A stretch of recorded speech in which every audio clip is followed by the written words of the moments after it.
and welcome to the third of 4 special Burton Double episodes of the Madaxeman.com podcast. In the first 2 episodes, you have heard how the samurai climb the table through wins both in a samurai civil war and then again carrying on the victories against the Anglo-Irish. This time around it's day 2 of Burton 2018 and the samurai are carrying on their European invasion. This time they take to the battle mat against Feudal English.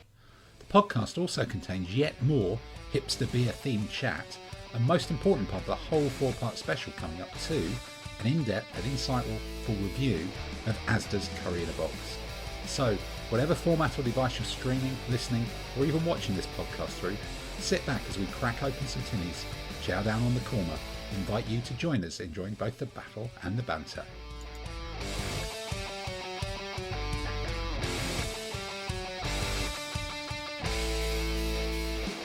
Okay, so game number 3, and we've had the curry, and we're now testing some downstream hybrid IPL, not even IPA. I'm really not entirely sure. Indian Pale Lager? Indian Pale Lager, possibly. That's weird. It's in a bottle. It's got a QR code on the front. It's from the Downstream and Mourne Mountains Brewery. We're not entirely sure where. The web address is an IO address, which is apparently British Indian Ocean territory. Okay. I suspect that's not the case. I suspect that's one of those domain name things that sounds quite cool and it's internet or something. But it's a fascinating beer, isn't it? It's I'm not totally convinced I like it. It's like an IPA that's sort of missing something. Well,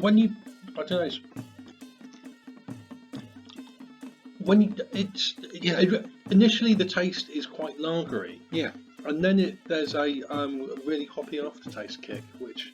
It could almost be an alcohol-free IPA, couldn't it? I've never had an alcohol-free beer, so... Oh, right, okay. It's just got that missing something that's alcohol-free, but it's not. You know, it's reasonable. It's got a hoppy latte, and I do like hoppy beers, so... It's 4.5%, but interesting. So, yeah, that to round off the curry, and Asda's £5 curry. Delivers what it promises. Yeah, it's I think so. A £5 curry, and I mean that in a complimentary way. Actually, it was edible. It's never going to be great. It's not even really a £10 curry. I wouldn't have thought. Actually, maybe that's the way to question it. If it had been a £10 curry, it would have been all right. Would have been all right. It's 15. You'd have been disappointed. But it's a £5 curry for 2 with 2 naan breads. True. Onion bhaji. It's for a tenner. That would have been fine. It's not the sort of thing that you're going to prepare to impress a lady, but if or a gentleman if that's your inclination. But if you've got a wargaming mate that's come around that you just want to palm them off with some cheap shit, it's absolutely fine. I think you could be right. Yeah, and the more beer we drink, the better in retrospect it will probably sound to be. The naan bread. The naan bread was veering on the biscuity, really, wasn't it? That was a different product. Yeah, it's like when you're buying a computer and it's like some of it's okay, but they've saved money on the sound card. Yes, okay, they've saved money on the sound card.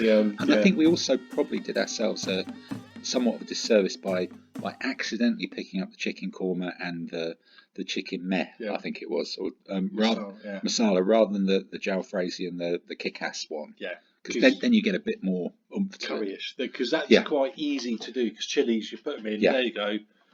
But we've had a couple of beers, it was a hearty meal, we both ate it, so it was better than tomato sauce.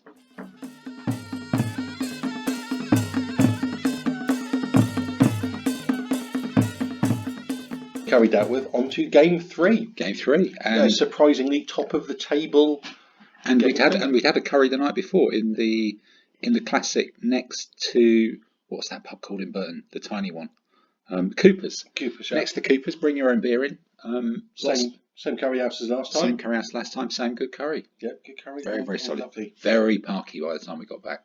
Snowing. That was a cold. Oh, it's bitter. Oh, it was bitter. Frightening. So and bitter was what we had as well, so that really fits together. So the next day, bright, clear, no, it wasn't a bright, clear day looking out over feudal Japan, and we ended up facing off against a feudal English army. Which I think we made the initial mistake of thinking it must have been like the Anglo-Irish because it was exactly Feudal Irish, Feudal English, it's geographically close, that sort of thing, and we just guessed it would be the same, and the terrain was pretty much the same, big empty space in the middle. Although we did get the village. We got the village this time, which is nice given the amount of work that had gone into making it, and we thought they'd have a lot of axemen in the middle. They didn't. No, not at all. But luckily, we still refused the middle flank, and by the looks of it, they had a whole mass of knights ready to charge straight down the middle, protected on both flanks by bowmen.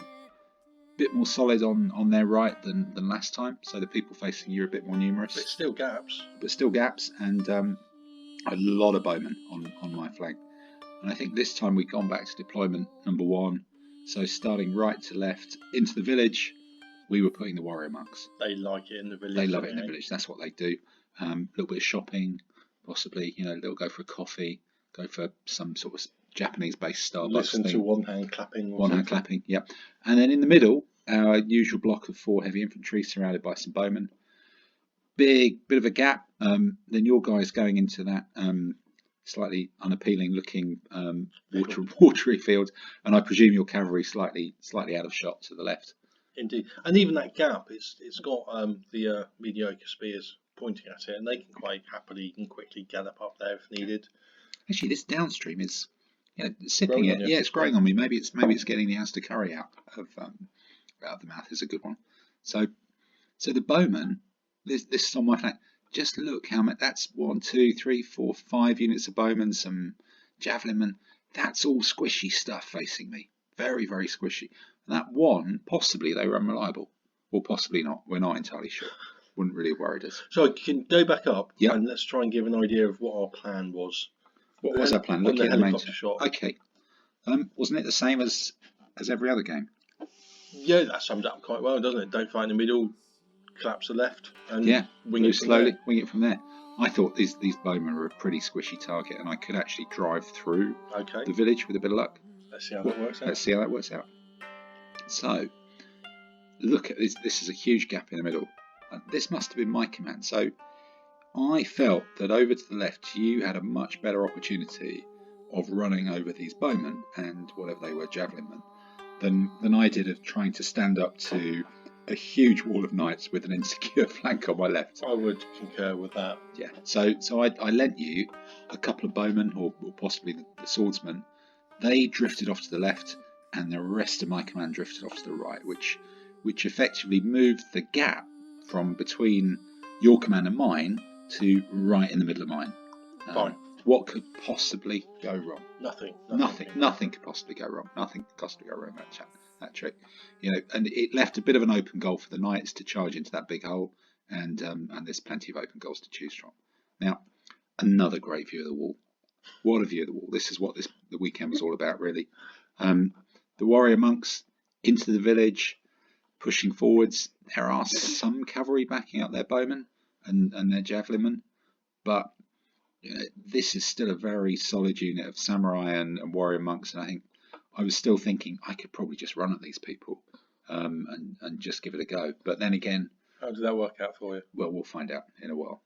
And then you're starting to get into the slightly unappealing field, but then on this far flat, what did you think was going to happen there when they've extended bowmen and spears right almost up to the edge of the table? Surely that door is shut. Well, firstly, that's not looking too great. But firstly, in front of the samurai, that's the target. That's where we're going to win. That's where we're going to do well. So that attack has got to go in. Okay. So the cavalry facing spears and bows in the field, they've got to support the main attack. You've got to, if you're going to throw an attack in, you've got to support it. And after some frantic flicking through the rules of how rough terrain affected the heavy spears and cav and stuff, it wasn't too bad. So the cavalry had to come up and support the main attack, because if we're going to try and win the game, this is one of the places where that one's going to happen. So you're saying this very strong force, you're just pinning it frontally, really? That's yes. It. Okay, all right. So over here, this must have been Dave. He's doing some tricky measurement stuff. He's pre-planning it. He's got all his measuring sticks out. It does look like they're laying some pipe work, literally, not metaphorically. And it's bowmen thinking about taking on samurai thinking about taking on bowmen. Possibly this is this must be an unreliable command. They've got some distance. They've got some distance as well. But he's pushing bits and pieces forwards, and I'm still tempted to have a go in a big straight line. But I'm in no hurry, because you've got that good opportunity on the left against those bowmen, as long as you can keep the people pinned. Let's see how it goes. Let's see if he comes to you. Okay. Well, I thought I'll give him some time. I'll fall back. It's actually doable, as long as in ADLG, as long as the enemy aren't too close, you can turn a whole block of troops, just start to march them backwards. Can't do it forever because you run out of table. Unlike the 6 foot by 4 foot game, the smaller table here means you're going to run out of table, so run out of time. I'll take you on. I can do him. Oh, let's run away.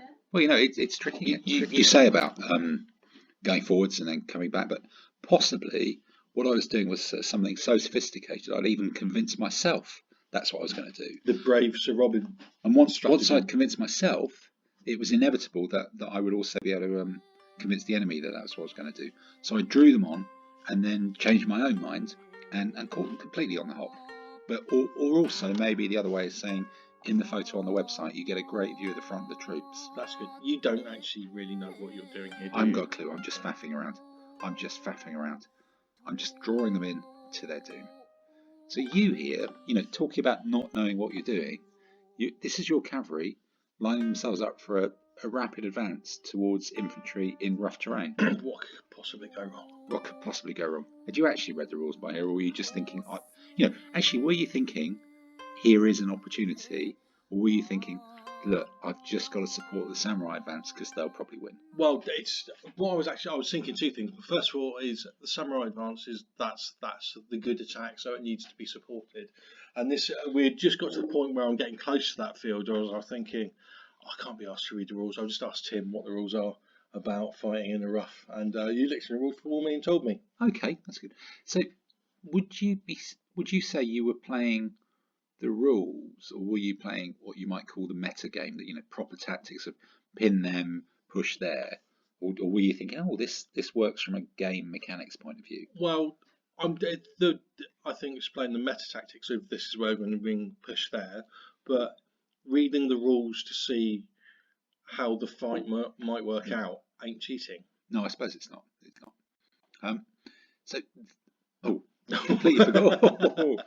Yeah, we completely forgot the middle. So this is the peasants on the right, and this is some other heavy foot samurai. So we've actually got a line of peasants and heavy foot samurai, not a line, a small line that is turning and falling back from the knight. So once we've turned, they advance 3, we fall back 2, they advance 3, we fall back 2. So there's a bit of time we can buy here, but those knights in the middle are going to score that open goal, and it's more a question of, can we delay that until we've won or done better on the wings. Mm-hmm. This is a classic samurai kanai, I think, possibly. Is that kanai? Is that the one where they fall back in the middle? I've not. Oh yes, is that how you pronounce it? It's kanai. Kanai. Kanai. Yeah. No, that's the Scottish version. Kanai, man. Is it kanai? Because I've never been sure. I'm not entirely sure either. It's like the path in Kaha. Kaha. I've never been sure about that one either. All right. So your men are in what looks like a lake of wee here. Yep. And he's done the same. He's learnt from us. Yeah. He's turned and fled. I was most dischuffed, actually. That his troops didn't stand there and get beaten by better people. Absolutely. Shocking. It's almost like there's a game involved in this. Yeah, decisions. And then these must be the two samurai who got sent off from my central command earlier. They're now starting to be quite a long way away from the rest of what my army is supposed to be doing, I think. A bit tricky. But, nothing in front of them. It all looks good. We turn around again. We turn around. We're back into the village. Nothing like indecisiveness. Or possibly it is. I'm not entirely sure. And we're moving the trees around. We're getting close to the pond. But I'm just sat here thinking, I've got 4 swordsmen it appears that Dave's got 3. What could possibly go wrong? And then if I can push through the village, I can hopefully jump out of it and mug some of his bowmen who are butted up against it with the swordsman as well. So it's not bad. It's that's just a numbers game there.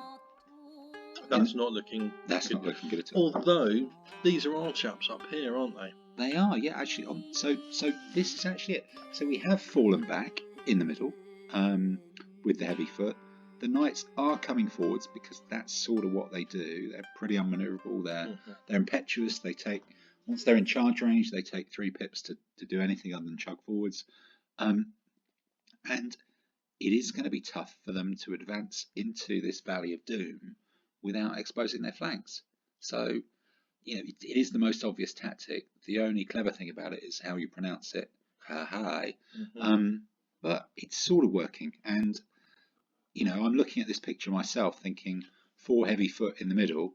They do look badly exposed and a really easy target. It's very difficult not to charge that. Even though the cows have come up. The cows of doom, yeah. The cows of doom are back after another turn.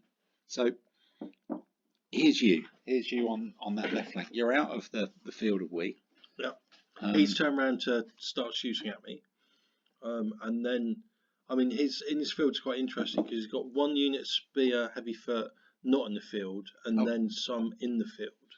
So his spear are actually a target against our 2-handed weapon. They are actually, yeah, because you get the plus. With an overlaps, and again, his bows that he's now turned around is still a target. That's where we've still got to do them. So we've still got to be actually. No, I think that at this point they might still be running away. Oh, are they? I think they possibly are. I've got to keep chasing him. Yeah.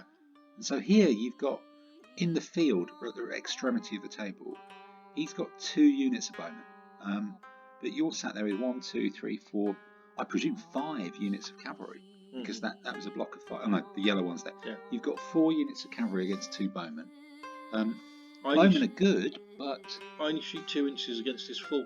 But if I can move from outside 4 to 2, he doesn't get any free shots. Was he elite there, or was he just ordinary? I think he's ordinary. He doesn't have the elite. Whereas I'm elite. That makes a big difference. Okay. So this isn't. Yes, you can actually see. So it looks like you were coming off a bit the worse in the early shooting rounds, but he's extended the spear out. And just give me another one to have a go at. That's another one to have a go at. Yeah, you charge into those every day of the week, wouldn't you, on that wing? So he's got a little block 5 wide, and you're 4 cavalry, 5 samurai. So you're 9 against 5 to all intents and purposes with reserves. And he's got to keep bringing troops back to protect flanks, which is giving me more and more targets. Okay, so this is just where quality and quantity are on your side here on that left wing for us. That sounds like quite a good position to be. It does, doesn't it? That's all good. Samurai, kendo attitude. You've got to have a positive attitude. So finally, in the middle, about this point, we've drawn the knights in so far that we have to turn around and fight them with the heavy foot. And this is, I'm thinking this is the previous 2 games. We know these heavy foot are resilient because we've had people fighting them with overlaps and they've survived. Just they're tough things. A lot of hits, a lot of quality. And one thing we've done really well is the first photographs of those knights were a big, long, heavy, scary-looking line. His charge, he's managed to make contact with 2 knights in the first charge. So we've been peeling them off both sides. And as soon as they get broken up, it just creates command and control problems. Left, right and centre. It makes it very, very difficult to do that. The Ashigaru are brought up. They must be quivering a bit, but they're holding it. And everybody's now looking at the flanks of that knight unit as our centre has fallen back. So we're looking at the flanks of the knight unit, but that bit right earlier on in the game where my central command split into 2 and 2 of the units were sent off to help you, and then the heavy foot stayed in the middle. That's now ended up with the 2 units that were sent to help you being too far away, which you get decent command and control dice. That's not a problem. You roll a couple of 1s, suddenly those 2 units were quite a worry for us, really. Yeah, you didn't think that one through, really. I didn't think that through. No. But they were there sent to help you, so you didn't think that through either. But if you're going to make commitments of supporting me, then you should should just be committed. Think it through. Yeah, it needs a bacon attitude, really, doesn't it? You know, it's a bacon-based breakfast attitude. So, in talking about committed, suddenly the warrior monks are committed. This is the village. All the houses have been moved away for combat. They're only made out of paper. They're easy to pick up and just shuffle aside. And Dave has actually quite cleverly brought in some javelinmen, light foot with javelins, who in close terrain are nearly as good as real troops, and sometimes better actually in first round. It's the place Lightfoot can stand up. So he's got good pips. He's manoeuvred around, and suddenly he's got overlaps against the swordsman. So he's on the front foot here actually. But am I that worried? You know, this turns from a place where I think the warrior monks can force the pace to one where even with an overlap or so, I think it's going to be an exchange. Maybe I'll lose slowly. And Lightfoot only take 2 hits. The only foot only takes.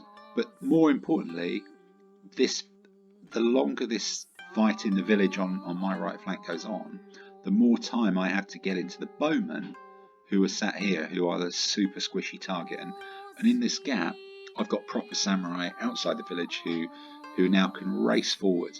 As long as they can race forward before this combat on their right is resolved, we should be able to get some target-rich environment malarkey going on there. And here, the cows are in for a proper charge against some rather surprised knights, I believe. And this was starting to get a bit scary because there's the knights are at an angle. When the cows conform, the cows can very easily die. Very easily die. It's just a lottery. There's no science to scythe chariots at all. Complete lottery. So if they die, they do damage to the people behind them. But it was just a chance, and this was the time the cows have been waiting for. They knew their job. They were focused. They'd been well trained, well briefed. Yeah, they'd seen all the PowerPoints. They were straight in there. So how did it work out? Let's see how it worked out. Well, let's see on your flank actually. So this is you sending swordsman into the spearman? Yep, which is a good fight for us. He takes 4 hits, but we're better at fighting than him. And you win on a draw. Yeah, win on a draw. And I'm elite. He's not. Got an overlap. But again, it's like he's got the overlaps, and the exchange of bow fire is going quite well. Oh yeah, he's starting to pick up some markers right on the outside flank. So your 4 cavalry are actually starting to get the edge on his 2. Because as well as being elite, I'm getting extra shooters in. So that's all working quite well. Okay, so in the middle, this wave of knights has started to break through the end of our heavy foot. But this is one lost unit of heavy foot, and look at the points, the strike power. All of these knights at the moment, all they've done is kill 1 heavy foot, and we're deep into the game. You're into their flank. We're fighting on the right. We've fallen back and kept their best troops out of it. So here, all of a sudden, your wing. Well, hey. Whoa! Did this creep up on you? Did you just knock them all over in one turn? No, I can't remember. But, but it looks spectacular. I got 4 chaps shooting against 2. And suddenly they're all gone. Him shooting at me, it's 1-all. Me shooting at him, it's 0-all. So that's fine. But I'm having more shooters, and I'm elite. So suddenly, those spearmen must have been completely bricking it. To be honest, I imagine they're in the field, so they go down. But cavalry charging into the field isn't great. But we'll have an overlap. And I think I went in to take away the overlap against a medium foot because that's where we needed to win. Okay, that was where you were doing well. So here are you. You still only take a 1 marker. They've got something back there, maybe something back there. So, and that's a general. That's not really an overlap. So you're fighting halberdiers against spearmen, which is just always a good place to be. Okay. So the knights coming forwards. That wave of knights is breaking against the wall of heavy foot here in the middle. That little block of 4, 1 of them's gone down, 3 of them are winning. That's the way it tends to work. That elite can be important, can't That elite's tough. That one's nearly gone, but still, what's the worst happening? If all 4 of them go, that's 8 points out of our 40, 30, 35, something like that. Break point on the army. The rest of the knights are now in penny packets. They're chasing at their stuff, but everywhere they're chasing in has got overlap. So that fall back, threaten their flanks, break up their formation, textbook stuff. Working well. And the cow is still going. The cow has failed to lose, astonishingly. I think by now it's chewed through at least one line of knights. Dave's bringing stuff up desperately to support it, even cavalry and all sorts, but the cows are still doing well against all the odds. It's Troikos, and sometimes Troikos goes your way. Sometimes the boot is on the other hoof, I suspect. So you're fully in against the left flank here. Yeah. Is this mop it up time, or is this chance your arm Well, time? no, Are you getting bored? It's still us having an advantage, but it's not an easy fight. It's a close fight. We got rid of the bows and we're going in and we're pushing it, so we're kind of winning, but it's still not easy because he's doing the heavy trick of he's doing the heavy foot trick of I can take 4 hits. True. So there you go. That's the breakthrough, isn't it? Mm-hmm. Finally, one of your swordsmen breaks through the middle of his line, and suddenly everything else is overlapped and in a world of trouble. And all these cavalry now got free rein on that far side. Yeah. Can't They argue with can that. move through, shoot, flank, etc. Cow's finally gone, but look at that. That's chewed up, 3-4 knights there. The samurai stepping forward, and look at these bowmen. This is what we want. They've been, as the cows have killed knights, the bowmen have suffered trying to support them, and all of a sudden, even though I've taken some hits with my samurai, I've got to fancy my chances against normal bowmen when I'm going in with elite swordsmen. That's got to be a win. So this bit here, just in front of the field of Wee, you're pushing into the middle. I think you're wheeling outwards. His bow had run away so quickly there was a big gap, so this is where we're trying to go into the flank of his knight. So he's now trying to shore up that gap. Okay, so the knights are charged forward, and this is the right flank of the knight advance down the middle then? Yeah, his right flank of it. You're trying to roll it up, and he's trying to shore it up by plugging those gaps with... Actually, that's pretty hodgepodge, isn't it? There's cavalry, there's knights, there's bowmen, there's all sorts. Everything in. Throwing everything in. What's happening here? This is following up from the cows. He runs through his bows. As we said, we've been looking for this opportunity for a long time. Finally, the cows have broken it, and then the samurai just going straight through them like samurai knives through butter. I can see how broken up that is actually. That's that flank where he's trying to hold you back. That's I've no idea what's happening.